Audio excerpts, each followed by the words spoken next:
ابیا کی محویت ٹوٹی تو ایک گہرا سانس لے کر اس نے گردن موڑ کر رافع کی طرف دیکھا۔ وہ ایک بار پھر گاڑی ڈرائیو کرنے میں محو ہو چکا تھا، اس کی موجودگی سے لا علم۔ ابیا کا جی چاہا وہ پھوٹ پھوٹ کر رونے لگے یا چلا کر اس سے پوچھے کہ وہ اس سے کچھ پوچھتا کیوں نہیں۔ وہ بے بسی سے اپنے گہرے احساس میں گرفتار لب کاٹتے ہوئے اپنے ہاتھ مسلنے لگی۔ تم فریش ہو آؤ پھر ہسپتال چلتے ہیں۔ وہ رافع کی آواز پر چونکی۔ ان کی گاڑی گھر کے آگے رکی تھی۔ یہ چابی لے لے، میں امی سے لے کر آیا تھا، اس نے چابی دیتے ہوئے کہا تو اسے گہری شرمندگی نے آ لیا۔ اس کے حلیے سے کوئی کیا کچھ نہیں اخذ کر سکتا تھا۔ اگر اللہ نے میرا پردہ رکھنا ہوتا تو یقیناً ولید کو بھیجتا۔ رافع کو بھیجنے کا مطلب اب جو بھی کچھ ہے میں رافع سے خود پوچھ لوں گی، اس نے کیا طے کیا ہے کیا نہیں۔ مزید شش و پنج کی حالت میں رہ کر مجھے ایک بار پھر ان وسوسوں کی سولی پر نہیں لٹکنا۔ وہ دل میں فیصلہ کرتے ہوئے دروازہ کھول کر باہر نکل گئی۔ اس کی گود سے کوئی چیز آہستہ آواز کے ساتھ نیچے گری تھی۔ پہلے رافع کا ارادہ بھی اندر جا کر تھوڑا فریش ہونے کا تھا، مگر نیچے گری اس چیز نے اسے گاڑی میں بیٹھنے رہنے پر مجبور کر دیا۔ مجھے اب اپنی زندگی کا کوئی بھروسہ نہیں۔ وہ دھوپ میں کرسی پر بیٹھی تھی اور بیا ان کی کمزور پنڈلیوں اور پاؤں پر زیتون کے تیل سے ہلکا ہلکا مساج کر رہی تھی۔ زویا ان کے پاس بیٹھی سیب کاٹ رہی تھی۔ ممی یہ کون سی نئی بات ہے، بیچاری اولاد آدم جیسے ہی پیدا ہوتی ہے، موت کا خوف اس کے بڑے ہونے کے ساتھ ہی بڑا ہو جاتا ہے۔ کبھی کبھی تو مجھے بھی یہ محسوس ہوتا ہے کہ ابھی حضرت ملک الموت میرے سامنے آئے اور زویا بیوی مرحومہ ہوئی کہ ہوئی۔ وہ سیب کی پتلی پتلی کاشوں پر نمک اور کالی مرچیں چھڑکتے ہوئے مزے سے بولی، ہر وقت اول فول نہ بکا کرو، اس بار تو شاید تم دونوں کی دعائیں مجھے کھینچ لائیں، مگر اب مزید انتظار۔ میں نے تمہاری چچی اور چچا کو آج شام بلوا لیا ہے شادی کی ڈیٹ فکس کرنے کے لیے۔ تمہاری پھپھو تو تھوڑی دیر میں آنے والی ہیں، ان سے کچھ مشورہ کرنا ہے۔ اور ممی اللہ کا خوف کھائیں، ابھی آپ کو اسپتال سے ڈسچارج ہوئے 1 ہفتہ ہوا ہے اور آپ ڈھول دھماکے کا پروگرام بنا رہی ہیں۔ زویا زور سے چیخی تھی۔ پھر وہی فضول بکواس، تم اٹھو اور جا کر کچن دیکھو، میں بیا سے بات کر لیتی ہوں۔ انہوں نے باقاعدہ ہاتھ پکڑ کر اسے اٹھا دیا۔ ماشاء اللہ ممی جی، کیا سیانہ بندہ ڈھونڈا ہے آپ نے مشورے کے لیے۔ وہ بیا کی سنجیدہ شکل دیکھ کر ہولے سے مسکراتے ہوئے بولی، اس سے تو اچھا ہے آپ کو یہ سامنے والی دیوار مشورہ دے دے، نہ دیوار نے آگے سے ہوں ہاں کرنا ہے نہ انکار، اس طرح بیا بی نہ ہاں کریں گی نہ۔ وہ جاتے جاتے اسے چڑھا گئی۔ ٹھیک کہہ رہی ہے زویا۔ بیا مجھے بتاؤ بیٹا مسئلہ کیا ہے، کیوں اس قدر گمسم سی ہو، پریشانی کیا ہے؟ پہلے میں سمجھی شاید رافع کے ساتھ تمہاری کچھ گڑبڑ ہے، مگر جس دن سے ہوش آیا ہے رافع سے ملی ہوں تو اپنی ہی نظر لگ جانے کے ڈر سے اسے جی بھر کر دیکھتی بھی نہیں کہ میرے رب نے میری معصوم بیٹی کا ایسا وجیز سمجھدار جوڑ بنایا ہے۔ سعدیہ تو تم پر جان چھڑکتی ہیں، اور گھر میں کون ہے جس سے تم پریشان ہو؟ وہ اسے ہاتھ پکڑ کر اپنے پاس بٹھاتے ہوئے سنجیدگی سے پوچھنے لگی۔ ممی ایسی کوئی بات نہیں، بس یوں ہی آپ کی بیماری نے مجھے خوفزدہ کر دیا ہے، خدا نخواستہ اگر آپ کو کچھ ہو گیا تو۔ آپ نے ٹھیک فیصلہ کیا ہے زویا کی جلد سے جلد شادی کر دینے کا۔ ممی ہم بیٹیاں بہت کمزور بہت بزدل ہوتی ہیں، اور خود سے کوئی فیصلہ کم از کم میں تو درست نہیں کر سکتی۔ میں نے تو اپنا ہی تجربہ کیا ہے ممی، مجھے نہ انسانوں کی پہچان ہے نہ اپنی۔ دوسروں کو جاننے پرکھنے کا انسان تب دعویٰ کرے جب وہ خود کو سمجھ لے، اور اس دنیا کا سب سے مشکل کام اپنے آپ کو سمجھانا ہے۔ بڑے واقعات کو جانے دیں، اکثر چھوٹی چھوٹی باتوں پر ہم اس طرح سے ریئیکٹ کر جاتے ہیں کہ اپنا وہ روپ دیکھ کر ہم خود چونک جاتے ہیں کہ یہ میں ہوں، اور جو انسان درست فیصلے کی قوت ہی نہ رکھے وہ مشکل حالات کا سامنا کیا کرے گا۔ وہ نہ جانے کیا کہے جا رہی تھی، عارفہ بیگم کو سمجھ نہ آئی۔ کیا پریشانی ہے بیا؟ انہوں نے پیار سے اس کا گال سہلایا۔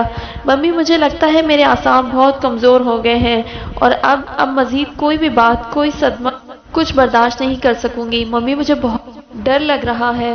وہ ان کے کندھوں پر سر رکھ کر سسکنے لگی۔ کیا رافع نے کچھ کہا ہے؟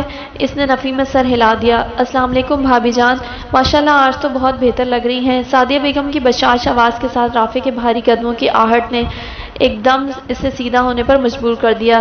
چہرے پر آئے بال ہٹاتے ہوئے اس نے اپنی آنکھیں رگڑی اور پاس کھڑی پھپھو کو سلام کرتے ہوئے اٹھ کھڑی ہوئی۔ وہ اسے پیار کر کے کرسی پر بیٹھ گئیں۔ کیسی ہیں اب مومانی جان؟ وہ اس طرح کھڑے کھڑے عارفہ بیگم کا حال پوچھنے لگا۔ ابیا نے ایک شکایتی نگاہ اس پر ڈالی اور سر جھکا لیا۔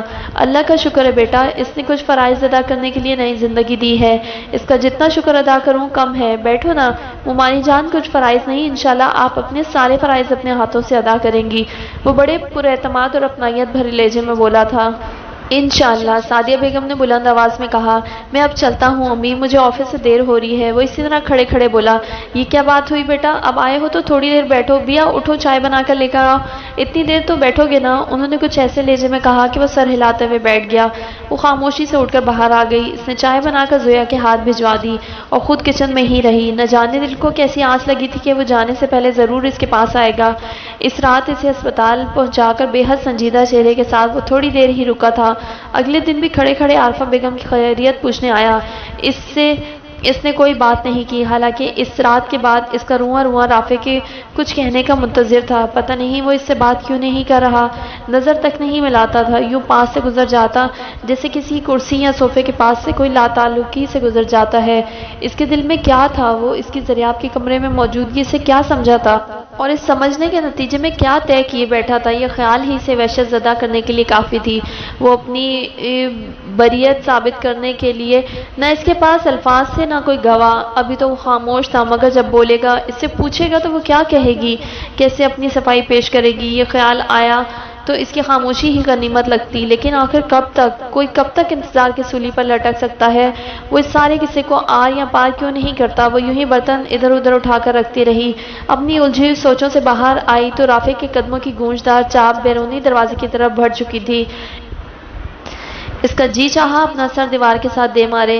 یہ آخر اب مجھ سے کون سا کھیل کھیلنا چاہتا ہے؟ میری بے بسی کا مزہ لے کر سنگ دل انسان، پہلے بے بسی پھر تیش نے اسے آ لیا۔ وہ زور زور سے برتن پٹکنے لگی۔ ارے ارے بیا، یہ برتن ہمارے اپنے ہیں، کرائے کے یا ہمسایوں کے نہیں، کچھ تو خیال کرو۔ اسی وقت زویا داخل ہوئی تھی۔ اس نے زویا کی بات سن کر اپنے ہاتھ میں پکڑی پلیٹ زور سے سنک میں دے ماری۔ آنکھوں میں امڑتی نمی کو پیتی بھاگتے ہوئے باہر نکل گئی۔ اسے کیا ہوا؟ وہ اس کی یوں بھاگنے پر حیران سی سوچتی رہ گئی۔ زویا اور ولید کے نکاح اور رخصتی کی تاریخ محض 15 دن کے بعد کی رکھی گئی تھی۔ حالانکہ اس نے عارفہ بیگم سے کہا بھی کہ اتنی جلدی بھلا تیاری کیسے ہوگی، پھر وہ بھی ابھی پوری طرح سے صحت مند نہیں ہوئی۔ تیاری کے لیے تو تمہارے چچا چچی نے صاف منع کر دیا ہے کہ انہیں فرنیچر، مشینری اور اس طرح کی دوسری چیزوں میں سے کچھ بھی نہیں چاہیے۔ ان کے گھر میں سب کچھ موجود ہے۔ ولید نے بھی ابھی 2 ماہ پہلے اپنا کمرہ فرنش کروایا ہے، اس لیے فرنیچر کے نام پر تو ایک بیڈ بھی نہیں انہیں چاہیے۔ رہے کپڑے اور زیور تو وہ اس کے لیے بھی منع کر رہے تھے، مگر اتنا تو بہرحال ہم کریں گے، اور دیکھنا جیسی تیاریاں شروع ہوں گی میری بیماری کیسے غائب ہو جائے گی۔ میں تو ایک ایک سانس میں 1000 بار شکر ادا کر رہی ہوں کہ اپنے ہاتھوں سے اپنی بیٹی کو رخصت کر سکوں۔ ممی، آپ کو یہ سب ابھی اتنی جلدی نہیں کرنا چاہیے تھا، ابھی آپ مکمل طور پر ٹھیک بھی نہیں ہوئی، پھر آپ کے پاس کون رہے گا بھلا؟ زویا سنجیدگی سے اس کے پاس بیٹھتے ہوئے بولی۔ میں جو ہوں ممی کے پاس، تمہیں فکر کرنے کی ضرورت نہیں۔ اس کے منہ سے اچانک نکلا تھا، شادی تک نا، اس کے بعد تو تم بھی چلی جاؤ گی۔ پھوپھو نے تمہیں یہاں اسی لیے تو رہنے دیا ہے شاید۔ زویا کے شاید نے بیا کے دل میں جلتا دیا جیسے بجھا دیا۔ پھوپھو ہر دوسرے تیسرے دن چکر لگاتی تھی، آتے جاتے اسے اسی لگاوٹ سے پیار کرتی، مگر ساتھ چلنے کو ایک بار بھی نہیں کہتی۔ پتہ نہیں ان ماں بیٹے نے کیا طے کر رکھا ہے۔ اسے اب اس خیال سے ہی کوفت ہونے لگی تھی۔ اور ممی پلیز میرے لیے بکس بھر بھر کپڑے اور دیہاتی عورتوں کی طرح ڈھیر سارے بھاری زیورات نہ بنائیے گا، بس میری پسند کے اسٹائلش 3-4 جوڑے اور ہلکی سی جولری بس۔ وہ اپنے خیالوں سے چونکی تو زویا کو کہتے سنا، اور وہ خود کتنے دن تک اس بات کا سوگ مناتی رہی تھی کہ ممی نے اسے خاندانی دستور اور رسوم کے مطابق ٹرک بھر کر جہیز نہیں دیا، بس تھوڑا سا زیور، 2 سوٹ کیس کپڑوں کے اور چیک بک کی صورت بوجھ گلے سے اتار پھینکا۔ اور یہ زویا، کیا واقعی میرے بہت سے غم، بہت سی محرومیاں خود ساختہ تھی؟ وہ قدم قدم پر خود احتسابی سے گزر رہی تھی۔ میں واقعی بدل گئی ہوں، زویا ٹھیک کہتی ہے، اس نے آخر میں خود ہی اعتراف کر لیا۔ اور ممی جی، آپ ہی تو کہتی ہیں کہ ٹرک بھر جہیز لے جانا بھی کوئی کامیاب شادی کی ضمانت نہیں، تو پھر اتنے تردد کی بھلا کیا ضرورت؟ زندگی تو لوگوں کے ساتھ گزارنا پڑتی ہے، چیزوں کے ساتھ تو نہیں۔ زویا کی آواز ایک بار پھر اس کے کانوں میں پڑی۔ روشی کیا لے کر گئی تھی اور کتنی خوش ہے وہ؟ میں تو پھر بھی شاندار خاندانی بیک گراؤنڈ جہیز کے نام پر اچھا خاصا سونا پیسہ لے کر آئی تھی۔ یہ ہے میری کامیاب زندگی؟ ڈھیر ساری اداسی نے پھر اسے گھیر لیا۔ وہ ان دونوں کو باتیں کرتا چھوڑ کر چپکے سے اٹھ کر باہر آ گئی۔ یہ تو بھائی سراسر زیادتی ہے،